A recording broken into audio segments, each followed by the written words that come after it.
Hello everyone, in this video series I'm going to cover the basics of blockchain technology, then I'm going to give an intro about Hyperledger, which is a blockchain platform for building private blockchain solutions. Finally, I'm going to show how to create your own blockchain solution using Hyperledger Fabric. So let's get started. About myself, I'm Prashant. I'm an engineering grad majored in computer science and currently working as a software developer.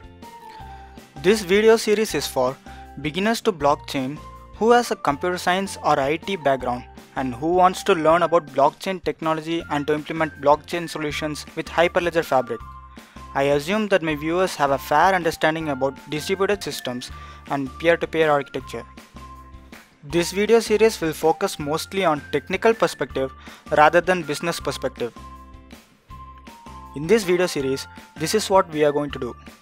Understand what is blockchain and why blockchain is secure. Understand the difference between public and private blockchain. Then you will learn about Hyperledger Fabric and how it works. Finally, you will learn how to run your first blockchain network and to create your own blockchain solutions. I will also try to cover production level Hyperledger setup using Kafka ordering service running in multiple machines. So that is the end of this video. I'll see you guys in the next one.